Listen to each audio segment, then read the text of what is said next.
राधे राधे दोस्तों, आज हम छठा अध्याय करेंगे जिसका नाम है विराट शरीर की उत्पत्ति। दोस्तों, भागवत कथा के सारे जितने भी अध्याय है सारे वीडियोस मैंने प्लेलिस्ट में डाले हैं। भागवत कथा के नाम से प्लेलिस्ट है। अभी तक जितने भी वीडियो बनाए हैं सारे आपको उसमें मिल जाएंगे।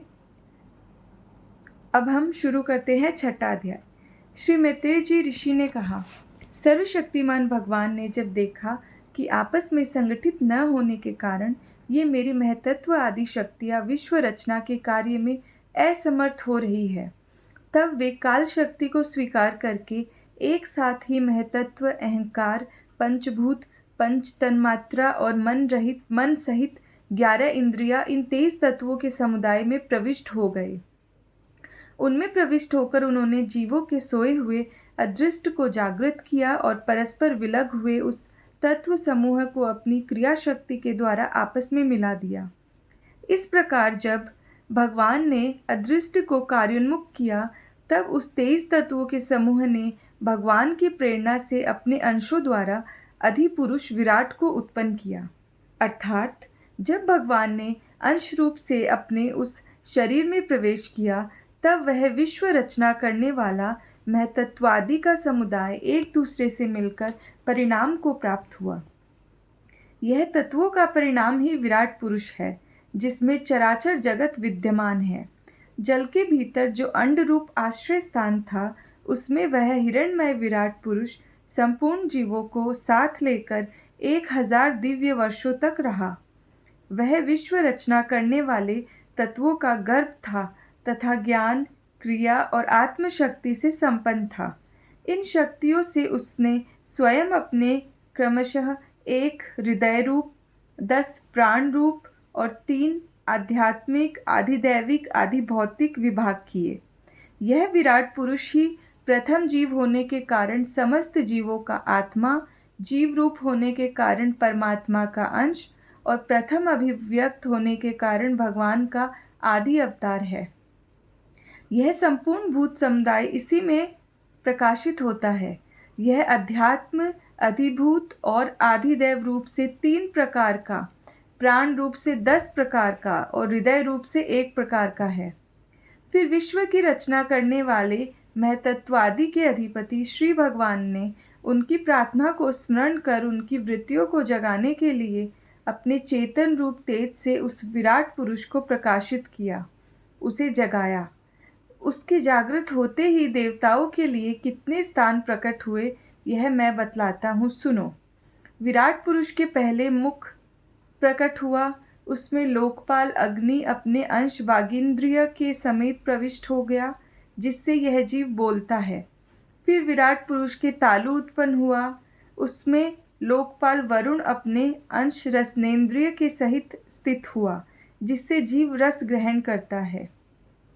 इसके पश्चात उस विराट पुरुष के नथुने प्रकट हुए, उनमें दोनों अश्विनी कुमार अपने अंश घ्राणेन्द्रिय के सहित प्रविष्ट हुए, जिससे जीव गंध ग्रहण करता है। इसी प्रकार जब उस विराट देह में आँखें प्रकट हुई, तब उनमें अपने अंश नेत्रेंद्रिय के सहित लोकपति सूर्य ने प्रवेश किया, जिस नेत्रेंद्रिय से पुरुष को विविध रूपों का ज्ञान होता है। फिर उस विराट विग्रह में त्वचा उत्पन्न हुई, उसमें अपने अंश त्वगिंद्रिय के सहित वायु स्थित हुआ, जिस त्वगिंद्रिय से जीव स्पर्श का अनुभव करता है। जब इसके कर्ण छिद्र प्रकट हुए, तब उनमें अपने अंश श्रवणेन्द्रिय के सहित दिशाओं ने प्रवेश किया, जिस श्रवणेन्द्रिय से जीव को शब्द का ज्ञान होता है। फिर विराट शरीर में चर्म उत्पन्न हुआ, उसमें अपने अंश रोमों के सहित औषधियाँ स्थित हुई, जिन रोमों से जीव खुजली आदि को अनुभव करता है। अब उसके लिंग उत्पन्न हुआ, अपने इस आश्रय से प्रजापति ने अपने अंश वीर्य के सहित प्रवेश किया, जिससे जीव आनंद का अनुभव करता है। फिर विराट पुरुष के गुदा प्रकट हुई, उसमें लोकपाल मित्र ने अपने अंश पायु इंद्रिय के सहित प्रवेश किया, इससे जीव मल त्याग करता है। इसके पश्चात उसके हाथ प्रकट हुए, उनमें अपनी ग्रहण त्याग रूपा शक्ति के सहित देवराज इंद्र ने प्रवेश किया। इस शक्ति से जीव अपनी जीविका प्राप्त करता है। जब इसके चरण उत्पन्न हुए, तब उनमें अपनी शक्ति गति के सहित लोकेश्वर विष्णु ने प्रवेश किया। इस गति शक्ति द्वारा जीव अपने गंतव्य स्थान पर पहुंचता है। फिर इसके बुद्धि उत्पन्न हुई। अपने इस स्थान में अपने अंश बुद्धि शक्ति के साथ वाक्पति ब्रह्मा ने प्रवेश किया। इस बुद्धि शक्ति से जीव ज्ञातव्य विषयों को जान सकता है। फिर इसमें हृदय प्रकट हुआ। उसमें अपने अंश मन के सहित चंद्रमा स्थित हुआ। इस मन शक्ति के द्वारा जीव संकल्प विकल्पादि रूप विकारों को प्राप्त होता है। तत्पश्चात विराट पुरुष में अहंकार उत्पन्न हुआ। इस अपने आश्रय से क्रिया शक्ति सहित अभिमान ने प्रवेश किया। इससे जीव अपने कर्तव्य को स्वीकार करता है। अब इसमें चित्त प्रकट हुआ। उसमें चित्त शक्ति के सहित महतत्व स्थित हुआ। इस चित्त शक्ति से जीव विज्ञान को उपलब्ध करता है। इस विराट पुरुष के सिर से स्वर्गलोक, पैरों से पृथ्वी और नाभि से अंतरिक्ष उत्पन्न हुआ। इनमें क्रमशः सत्व, रज और तम, इन 3 गुणों के परिणाम स्वरूप देवता, मनुष्य और प्रेतादि देखे जाते हैं। इनमें देवता लोग सत्वगुण की अधिकता के कारण स्वर्गलोक में, मनुष्य और उनके उपयोगी गौ आदि जीव रजोगुण की प्रधानता के कारण पृथ्वी में, तथा तमोगुणी स्वभाव वाले होने से रुद्र के पार्षदगण भूत प्रेत आदि दोनों के बीच में स्थित भगवान के नाभि स्थानीय अंतरिक्ष लोक में रहते हैं। विदुर जी, वेद और ब्राह्मण भगवान के मुख से प्रकट हुए। मुख से प्रकट होने के कारण ही ब्राह्मण सब वर्णों में श्रेष्ठ और सबका गुरु है। उनकी भुजाओं से क्षत्रिय व्रति और उसका अवलंबन करने वाला क्षत्रिय वर्ण उत्पन्न हुआ, जो विराट भगवान का अंश होने के कारण जन्म लेकर सब वर्णों की चोर आदि के उपद्रवों से रक्षा करता है। भगवान की दोनों जांघों से जब सब लोगों का निर्वाह करने वाली वैश्य व्रति उत्पन्न हुई और उन्हीं से वैश्य वर्ण का भी प्रादुर्भाव हुआ। यह वर्ण अपनी व्रति से सब जीवों की जीविका चलाता है। फिर सब धर्मों की सिद्धि के लिए भगवान के चरणों से सेवा व्रति प्रकट हुई और उन्हीं से पहले पहल उस व्रति का अधिकारी शूद्र वर्ण भी प्रकट हुआ, जिसकी व्रति से ही श्रीहरि प्रसन्न होते हैं। ये चारों वर्ण अपनी अपनी व्रतियों के सहित जिनसे उत्पन्न हुए हैं, उन अपने गुरु श्रीहरि का अपने अपने धर्मों से चित्त शुद्धि के लिए श्रद्धापूर्वक पूजन करते हैं। विदुर जी, यह विराट पुरुष काल, कर्म और स्वभाव शक्ति से युक्त भगवान की योग माया के प्रभाव को प्रकट करने वाला है। इसके स्वरूप का पूरा पूरा वर्णन करने का कौन साहस कर सकता है। तथापि प्यारे विदुर जी, अन्य व्यवहारिक चर्चाओं से अपवित्र हुई अपनी वाणी को पवित्र करने के लिए जैसी मेरी बुद्धि है और जैसा मैंने गुरुमुख से सुना है, वैसा श्रीहरि का सुयश वर्णन करता हूँ।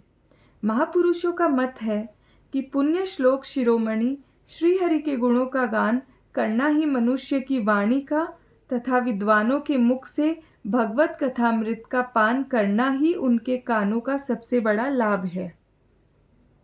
वत्स, हम ही नहीं, आदिदेव श्री ब्रह्मा जी ने 1000 दिव्य वर्षों तक अपनी योग परिपक्व बुद्धि से विचार किया, तो भी क्या वे भगवान की अमित महिमा का पार पा सके। अतः भगवान की माया बड़े बड़े मायावियों को भी मोहित कर देने वाली है। उसकी चक्कर में डालने वाली चाल अनंत है। अतएव स्वयं भगवान भी उसकी था नहीं लगा सकते, फिर दूसरों की तो बात ही क्या है। जहाँ न पहुँचकर मन के सहित वाणी भी लौट आती है, तथा जिनका पार पाने में अहंकार के अभिमानी रुद्र तथा अन्य इंद्रियाधिष्ठाता देवता भी समर्थ नहीं है, उन श्री भगवान को हम नमस्कार करते हैं। राधे राधे दोस्तों, अब हम 7वां अध्याय करेंगे, जिसका नाम है विदुर जी के प्रश्न। श्री सुखदेव जी कहते हैं, मैत्रेय जी का यह भाषण सुनकर बुद्धिमान व्यास नंदन विदुर जी ने उन्हें अपनी वाणी से प्रसन्न करते हुए कहा। विदुर जी ने पूछा, ब्रह्मान, भगवान तो शुद्ध बोध स्वरूप निर्विकार और निर्गुण है, उनके साथ लीला से भी गुण और क्रिया का संबंध कैसे हो सकता है।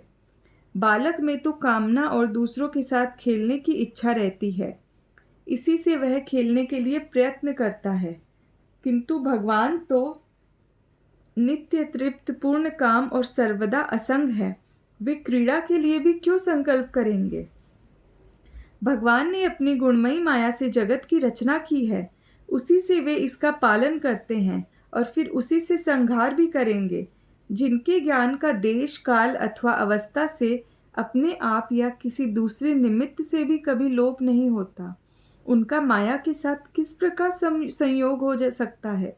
एकमात्र ये भगवान ही समस्त क्षेत्रों में उसके साक्षी रूप में स्थित है।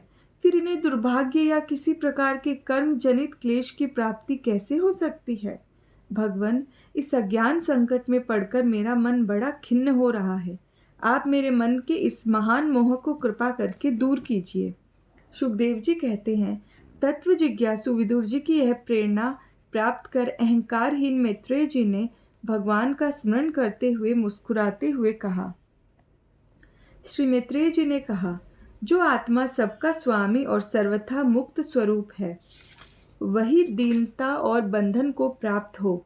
यह बात युक्ति विरुद्ध अवश्य है, किंतु वस्तुत यही तो भगवान की माया है।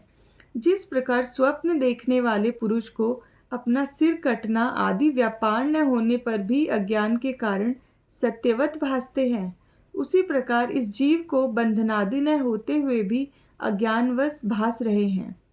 यदि यह कहा जाए कि फिर ईश्वर में इसकी प्रतीति क्यों नहीं होती, तो इसका उत्तर यह है कि जिस प्रकार जल में होने वाले कंप आदि क्रिया जल में दिखने वाले चंद्रमा के प्रतिबिंब में न होने पर भी भासती है, आकाशस्थ चंद्रमा में नहीं, उसी प्रकार देहाभिमानी जीव में ही देह के मिथ्या धर्मों की प्रतीति होती है, परमात्मा में नहीं।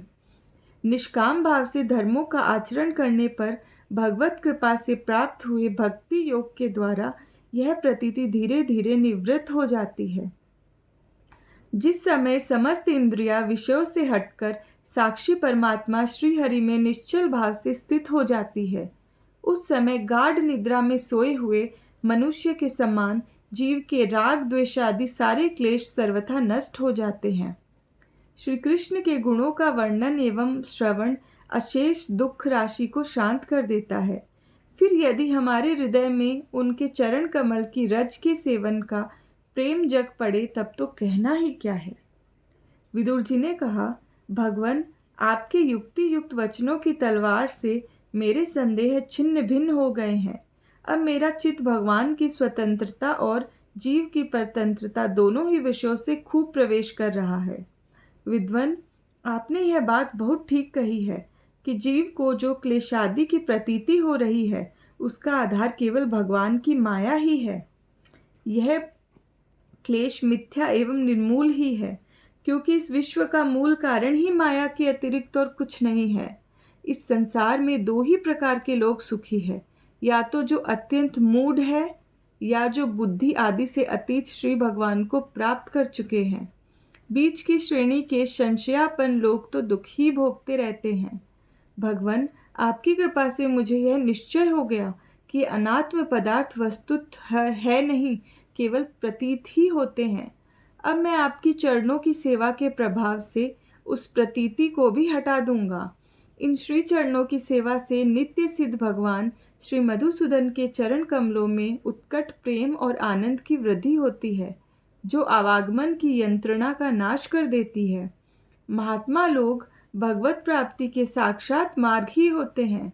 उनके यहाँ सर्वदा देव देव श्री हरि के गुणों का गान होता रहता है। अल्प पुण्य पुरुष को उनकी सेवा का अवसर मिलना अत्यंत कठिन है। भगवान, आपने कहा कि सृष्टि के प्रारंभ में भगवान ने क्रमशः महदादि तत्व और उनके विकारों को रचकर फिर उनके अंशों को से विराट को उत्पन्न किया, और इसके पश्चात वे स्वयं उसमें प्रविष्ट हो गए। उन विराट के हजारों पैर, जांघें और बाहें हैं। उन्हीं को वेद आदि पुरुष कहते हैं। उन्हीं में ये सब लोग विस्तृत रूप से स्थित है। उन्हीं में इंद्रिय, विषय और इंद्रियाभिमानी देवताओं के सहित 10 प्रकार के प्राणों का, जो इंद्रिय बल, मनोबल और शारीरिक बल रूप से 3 प्रकार के हैं, आपने वर्णन किया है, और उन्हीं से ब्राह्मणादि वर्ण भी उत्पन्न हुए हैं। अब आप मुझे उनकी ब्रह्मादि विभूतियों का वर्णन सुनाइए, जिनसे पुत्र पौत्र नाती और कुटुंबियों के सहित तरह तरह की प्रजा उत्पन्न हुई, और उससे यह सारा ब्रह्मांड भर गया। यह वह विराट ब्रह्मादि प्रजापतियों का भी प्रभु है। उसने किन किन प्रजापतियों को उत्पन्न किया तथा सर्ग अनुसर्ग और मनवंतरों के अधिपति मनुओं की भी किस क्रम से रचना की। मैत्रेय जी, उन मनुओं के वंश और वंशधर राजाओं के चरित्रों का, पृथ्वी के ऊपर और नीचे के लोकों तथा भूलोक के विस्तार और स्थिति का भी वर्णन कीजिए, तथा यह भी बताइए कि तिर्यक, मनुष्य, देवता, सरीसृप और पक्षी तथा जरायुज, स्वदेज, अंडज और उद्भिज, ये 4 प्रकार के प्राणी किस प्रकार उत्पन्न हुए। श्रीहरि ने सृष्टि करते समय जगत की उत्पत्ति, स्थिति और संहार के लिए अपने गुणावतार ब्रह्मा, विष्णु और महादेव रूप से जो कल्याणकारी लीलाएं की, उनका भी वर्णन कीजिए। वेश, आचरण और स्वभाव के अनुसार वर्णाश्रम का विभाग, ऋषियों के जन्म कर्मादि, वेदों का विभाग, यज्ञों का विस्तार, योग का मार्ग, ज्ञान मार्ग और उसका साधन सांख्य मार्ग तथा भगवान के कहे हुए नारद 5 रात्र आदि तंत्र शास्त्र, विभिन्न पाखंड मार्गों के प्रचार से होने वाली विषमता, नीच वर्ण के पुरुष से उच्च वर्ण की स्त्री में होने वाली संतानों के प्रकार तथा भिन्न भिन्न गुण और कर्मों के कारण जीव की जैसी और जितनी गतियां होती है, वे सब हमें सुनाइए। ब्रह्मांड, धर्म, अर्थ, काम और मोक्ष की प्राप्ति के परस्पर अविरोधी साधनों का, वाणिज्य, दंड नीति और शास्त्र श्रवण की विधियों का, श्राद्ध की विधि का, पितृगणों की सृष्टि का तथा काल चक्र में ग्रह, नक्षत्र और तारागण की स्थिति का भी अलग अलग वर्णन कीजिए।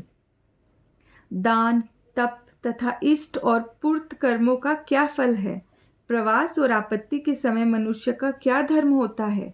निष्पाप मैत्रेय जी, धर्म के मूल कारण श्री जनार्दन भगवान किस आचरण से संतुष्ट होते हैं और किन पर अनुग्रह करते हैं, यह वर्णन कीजिए। द्विजवर, दीन वत्सल गुरुजन अपने अनुगत शिष्यों और पुत्रों को बिना पूछे ही उनके हित की बात बतला दिया करते हैं। भगवान, उन महदादी तत्वों का प्रलय कितने प्रकार का है, तथा जब भगवान योग निद्रा में शयन करते हैं तब उनमें से कौन कौन तत्व उनकी सेवा करते हैं और कौन उनमें लीन हो जाते हैं।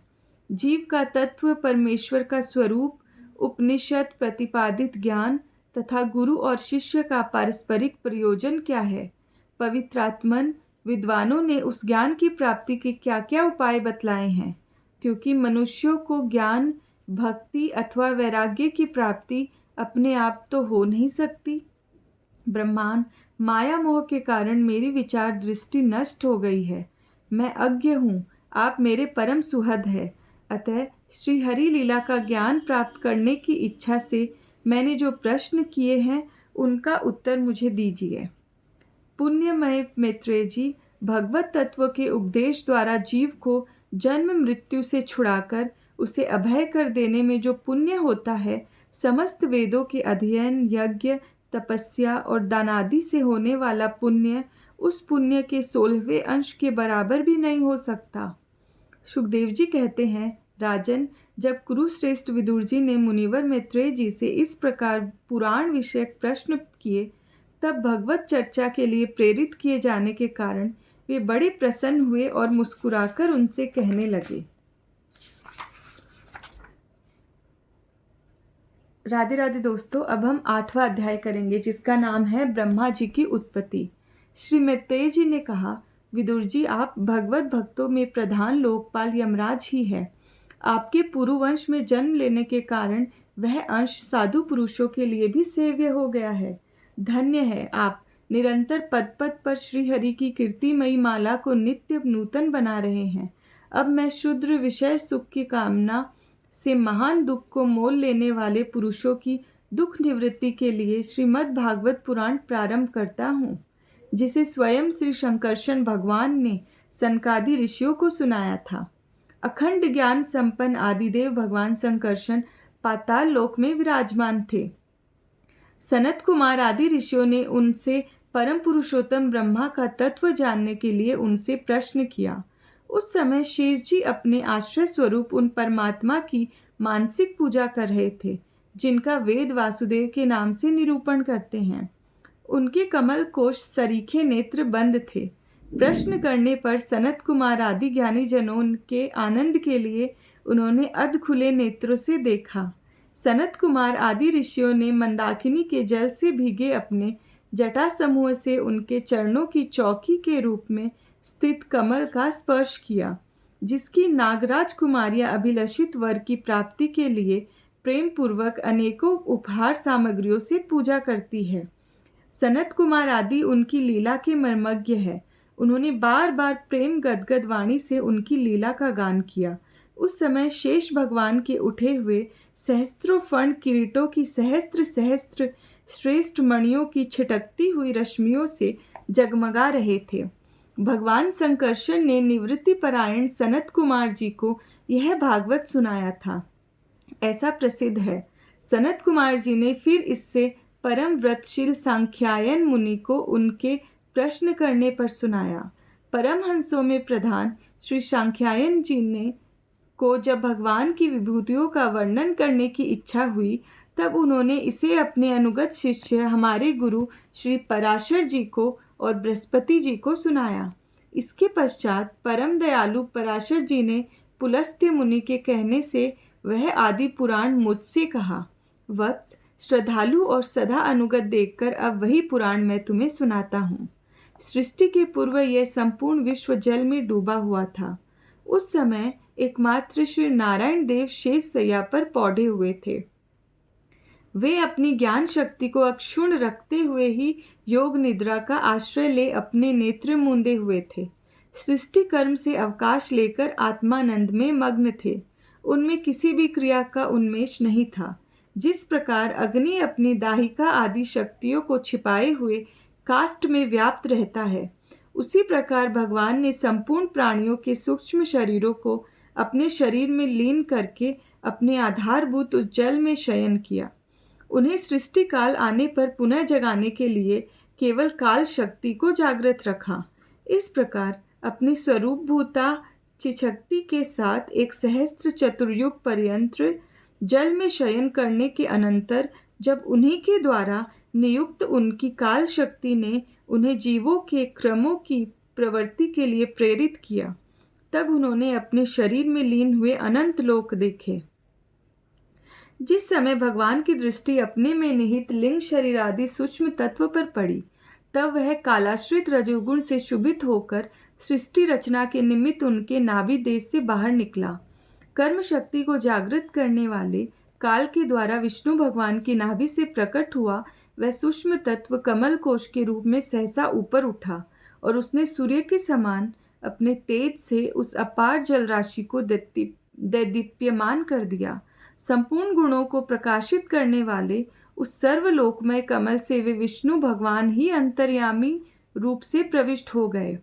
तब उसमें वे बिना पढ़ाए ही स्वयं संपूर्ण वेदों को जानने वाले साक्षात वेद मूर्ति ब्रह्मा जी प्रकट हुए, जिन्हें लोग स्वयंभू कहते हैं। उस कमल की कर्णिका में बैठे हुए ब्रह्मा जी को जब कोई लोक दिखाई नहीं दिया, तब वे आंखें फाड़कर आकाश में चारों ओर गर्दन घुमाकर देखने लगे। इससे उनके चारों दिशाओं में चार मुख हो गए। उस समय प्रलयकालीन पवन के थपेड़ों से उछलती हुई जल की तरंगमालाओं के कारण उस जल राशि से ऊपर उठे हुए कमल पर विराजमान आदिदेव ब्रह्मा जी को अपना तथा उस लोक तत्व रूप कमल का कुछ भी रहस्य न जान पड़ा। वे सोचने लगे, इस कमल की कर्णिका पर बैठा हुआ मैं कौन हूँ? यह कमल भी बिना किसी अन्य आधार के जल में कहाँ से उत्पन्न हो गया? इसके नीचे अवश्य कोई ऐसी वस्तु होनी चाहिए जिसके आधार पर यह स्थित है। ऐसा सोचकर वे उस कमल की नाल के सूक्ष्म छिद्रों में होकर उस जल में घुसे, किंतु उस नाल के आधार को खोजते खोजते नाभि देश के समीप पहुंच जाने पर भी वे उसे पा न सके। विदुर जी, उस अपार अंधकार में अपने उत्पत्ति स्थान को खोजते खोजते ब्रह्मा जी को बहुत काल बीत गया। यह काल ही भगवान का चक्र है, जो प्राणियों को भयभीत करता रहता है।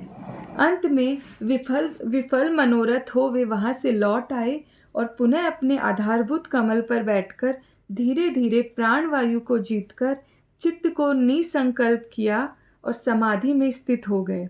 इस प्रकार पुरुष की पूर्ण आयु के बराबर काल तक अर्थात दिव्य 100 वर्ष तक अच्छी तरह योगाभ्यास करने पर ब्रह्मा जी को ज्ञान प्राप्त हुआ। तब उन्होंने अपने उस अधिष्ठान को, जिसे वे पहले खोजने पर भी नहीं देख पा रहे थे, अपने ही अंतःकरण में प्रकाशित होते देखा। उन्होंने देखा कि उस प्रलयकालीन जल में शेष जी के कमलनाल सदृश गौर और विशाल विग्रह की शैया पर पुरुषोत्तम भगवान अकेले ही लेटे हुए हैं। शेष जी के 10,000 फंड छत्र के समान फैले हुए हैं। उनके मस्तकों पर किरीट शोभायमान है। उनमें जो मणियां जड़ी हुई है, उनकी कांति से चारों ओर का अंधकार दूर हो गया है। वे अपने श्याम शरीर की आभा से मरकतमणि के पर्वत की शोभा को लज्जित कर रहे हैं। उनकी कमर का पीत पट पर्वत के प्रांत देश में छाए हुए सायंकाल के पीले पीले चमकीले मेघों की आभा को मलिन कर रहा है। सिर पर सुशोभित सुवर्ण मुकुट सुवर्णमय शिखरों का मान मर्दन कर रहा है। उनकी वनमाला पर्वत के रत्न, जलप्रपात, औषधि और पुष्पों की शोभा को परास्त कर रही है तथा उनके भुजदंड वेणुदंड का और चरण वृक्षों का तिरस्कार कर रहे हैं। उनका वह श्री विग्रह अपने परिमाण से लंबाई चौड़ाई में त्रिलोकी का संग्रह किए हुए है। वह अपनी शोभा से विचित्र एवं दिव्य वस्त्राभूषणों की शोभा को सुशोभित करने वाला होने पर भी पीताम्बर आदि अपनी वेशभूषा से सुसज्जित है। अपनी अपनी अभिलाषा की पूर्ति के लिए भिन्न भिन्न मार्गों से पूजा करने वाले भक्तजनों को कृपापूर्वक अपने भक्त वांछा कल्प तरु चरण कमलों का दर्शन दे रहे हैं, जिनके सुंदर अंगुली दल नक्षचंद्र की चंद्रिका से अलग अलग स्पष्ट चमकते रहते हैं। सुंदर नासिका, अनुग्रह वर्षी भौहें, कानों में झिलमिलाते हुए कुंडलों की शोभा, बिंबा फल के समान लाल लाल अधरों की कांति एवं लोकार्तिहारी मुस्कान से युक्त मुखारविंद के द्वारा वे अपने उपासकों का सम्मान अभिनंदन कर रहे हैं। वत्स, उनके नितंब देश में कदम्ब कुसुम की केसर के समान पीत वस्त्र और सुवर्णमयी मेखला सुशोभित है तथा वक्षस्थल में अमूल्य हार और सुनहरी रेखा वाले श्री वत्स चिन्ह की अपूर्व शोभा हो रही है। वे अव्यक्त मूल चंदन वृक्ष के समान है। महामूल्य केयूर और उत्तम उत्तम मणियों से सुशोभित उनके विशाल भुजदंड ही मानो उनकी सहस्त्र शाखाएं हैं और चंदन के वृक्षों में जैसे बड़े बड़े सांप लिपटे रहते हैं, उसी प्रकार उनके कंधे को शेष जी के फणों ने लपेट रखा है। वे नागराज अनंत के बंधु श्री नारायण ऐसे जान पड़ते हैं मानो कोई जल से घिरे हुए पर्वतराज ही हो। पर्वत पर जैसे अनेकों जीव रहते हैं, उसी प्रकार वे संपूर्ण चराचर के आश्रय है। शेष जी के फणों पर जो सहस्त्रों मुकुट है, वे ही मानो उस पर्वत के सुवर्ण मंडित शिखर है तथा वक्षस्थल में विराजमान कौस्तुभ मणि उनके गर्भ से प्रकट हुआ रत्न है। प्रभु के गले में वेद रूप भौरों से गुंजायमान अपनी कीर्तिमयी वनमाला विराज रही है। सूर्य, चंद्र, वायु और अग्नि आदि देवताओं की भी आप तक पहुँच नहीं है तथा त्रिभुवन में बेरोक टोक विचरण करने वाले सुदर्शन चक्रादि आयुध भी प्रभु के आसपास ही घूमते रहते हैं। उनके लिए भी आप दुर्लभ है। तब विश्व रचना की इच्छा वाले लोक विधाता ब्रह्मा जी ने भगवान के नाभि सरोवर से प्रकट हुआ वह कमल, जल, आकाश, वायु और अपना शरीर, केवल ये 5 ही पदार्थ देखे। इनके सिवा और कुछ उन्हें दिखाई न दिया। रजोगुण से व्याप्त ब्रह्मा जी प्रजा की रचना करना चाहते थे। तब उन्होंने सृष्टि के कारण रूप केवल ये 5 ही पदार्थ देखे। तब लोक रचना के लिए उत्सुक होने के कारण वे अचिंत्य गति श्रीहरि में चित्त लगाकर उन परम पूजनीय प्रभु की स्तुति करने लगे। राधे राधे दोस्तों।